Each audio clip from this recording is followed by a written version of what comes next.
essa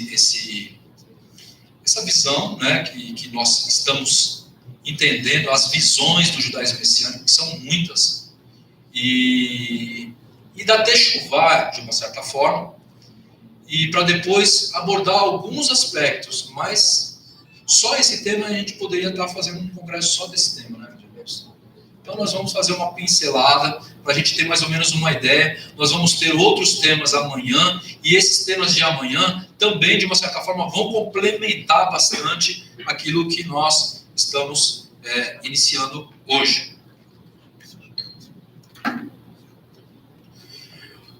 O judaísmo contemporâneo, como chegou o judaísmo aqui, da onde ele veio, né? O movimento de Teshuvá, antes de a gente falar sobre o judaísmo messiânico, o judaísmo messiânico, ele faz parte de um movimento maior, que é o movimento de Teshuvá no Brasil.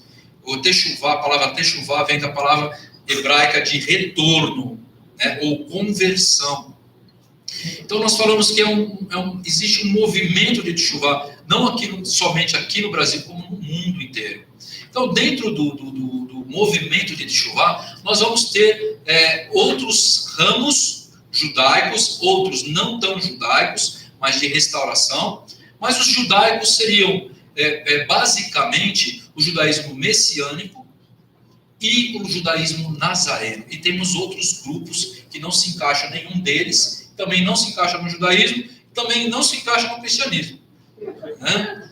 Então, nós vamos falar sobre o judaísmo messiânico, né? Agora, eu não posso deixar de falar, quando a gente fala sobre movimento de Teshuvá, então eu vou falar um minuto, né, sobre, fazer uma pequena consideração sobre os judeus nazarenos. Eles têm uma pequena diferença doutrinária do judaísmo messiânico, e o próprio judaísmo messiânico também tem diferença doutrinária entre eles. E o judaísmo nazareno também tem diferenças doutrinárias entre eles. Então, basicamente, o judaísmo nazareno, eles têm duas linhas principais aqui no Brasil.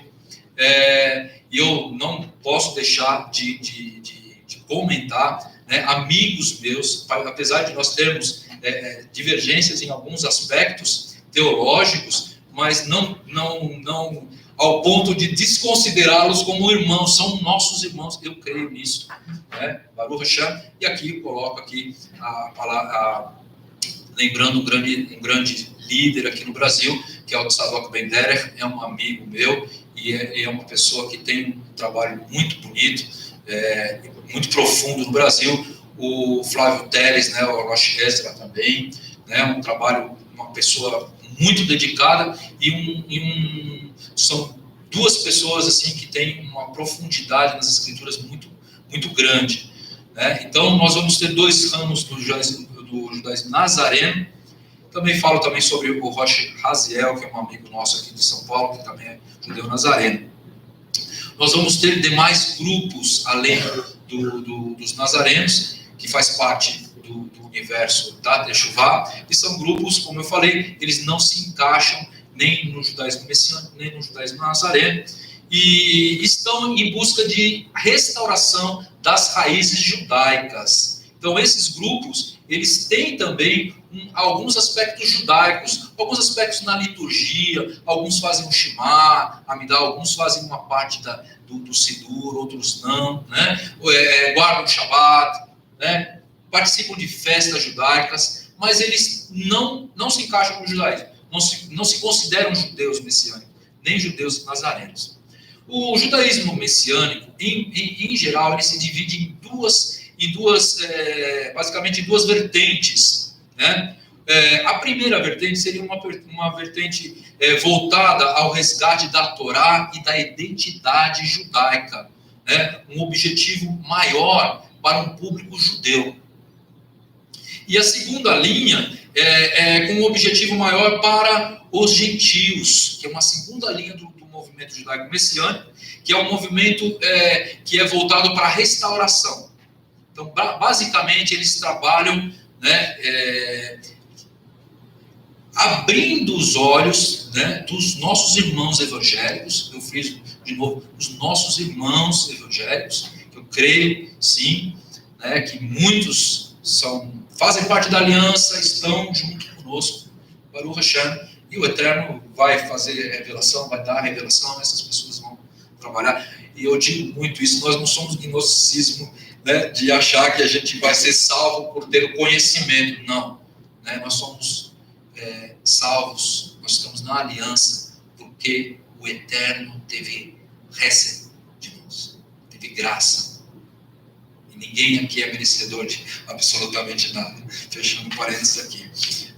Essa linha, né, segunda linha maior, que seria uma linha mais voltada, então, para os gentios das igrejas. Então, nós vamos ver tudo isso. O judaísmo messiânico, ele é um movimento recente, mas, ao mesmo tempo, é um movimento muito antigo. Porque ele estava lá no primeiro século com Yeshua, né, e o Moré, Luiz Felipe, vai falar sobre isso, né?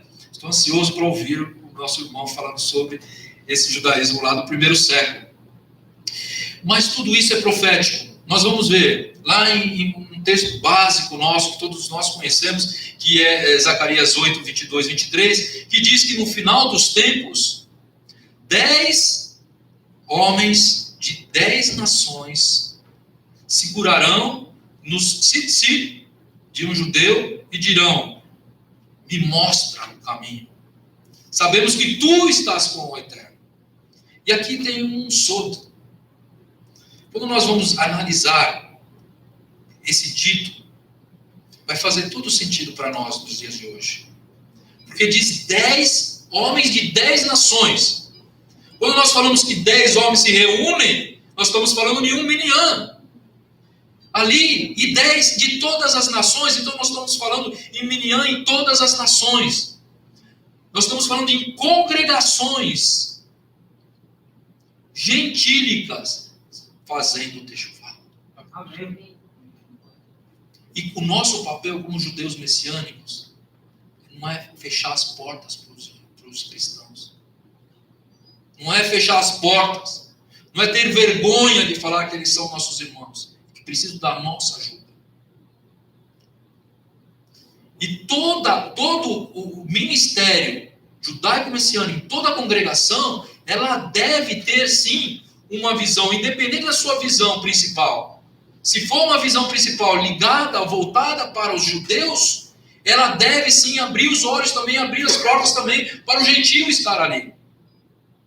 A própria tradição judaica diz que uma sinagoga que não tem nenhum judeu, não é uma sinagoga tradicional, que não tem nenhum judeu, não tem nenhum gentil ali, nenhum prosélito, ela está incompleta.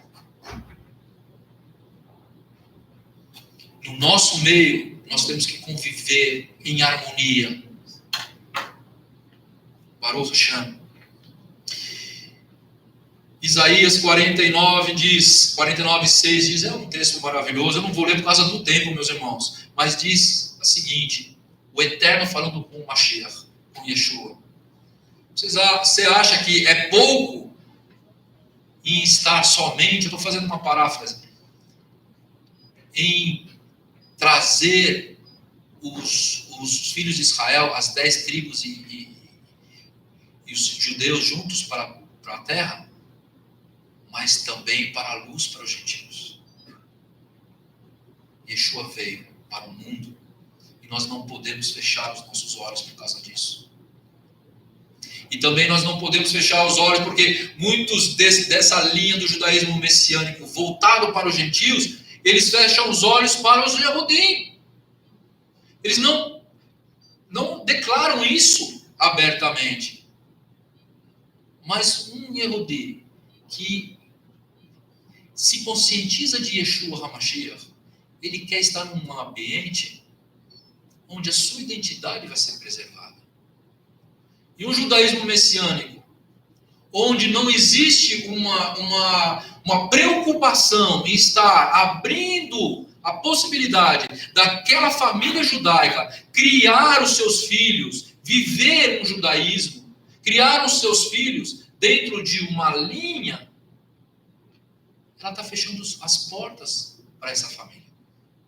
Nós temos que ter o equilíbrio. Se é judaísmo messiânico, então nós temos que viver esse judaísmo. Por mais que a nossa linha seja uma linha, né, mais para os gentios, a outra mais para os judeus. Mas devemos estar todos nós em harmonia.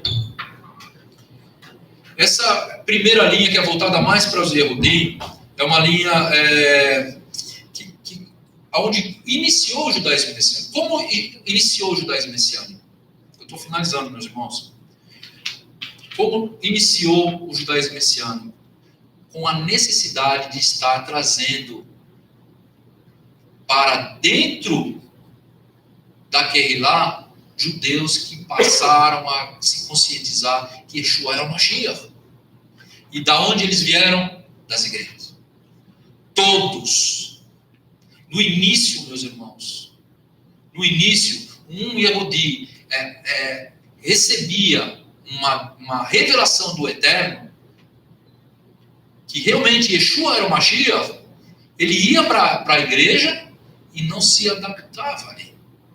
Então surgiu, né, uma direção divina sobre homens de Deus, pastores e até judeus, que falaram: nós precisamos nos reunir para fazer o Shema, né, para cumprir o Pesach. Não é porque nós cremos em Yeshua que nós vamos jogar fora tudo aquilo que o Eterno nos deu na Torá, e nós sabemos que isso não passou. Então surgiu daí, e eu tenho um testemunho na minha família. Quando eu casei com minha esposa, e ela é judia, e quando ela se conscientizou de Yeshua, ela nasceu dentro do judaísmo. Quando ela se conscientizou de Yeshua, eu levei ela para a igreja. Lógico, não tinha outro lugar. E quando eu cheguei lá, ela não se adaptava. Daí eu falei: bom, eu vou para outra. Eu fui para outra. Não se adaptava, não se adapta, meus irmãos.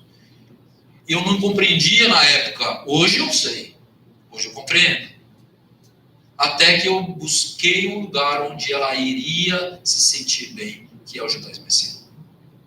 Isso foi em 1994. Baruch Hashem.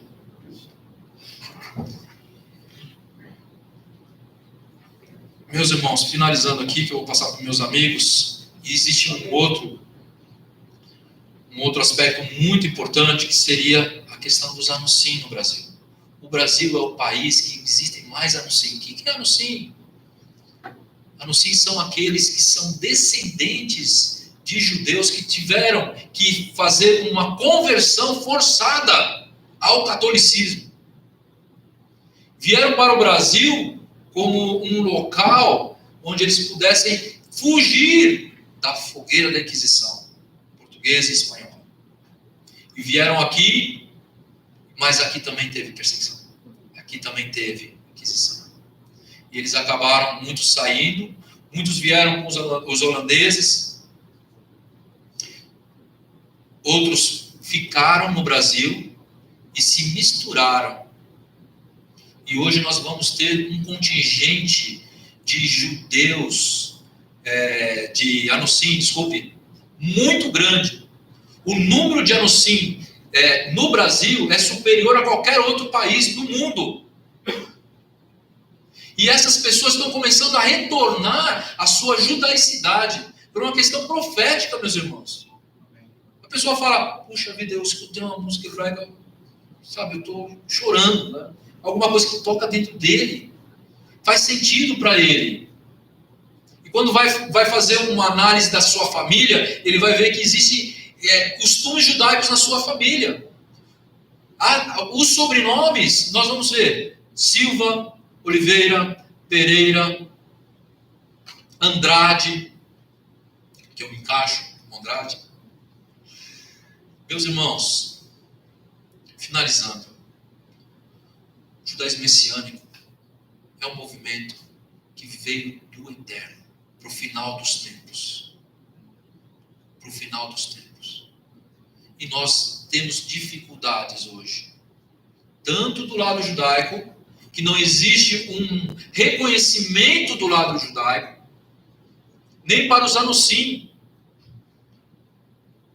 Pois no judaísmo normativo, ele obriga aquele que, mesmo que prove a sua judaicidade familiar, sanguínea, eles obrigam a pessoa a fazer uma conversão tradicional.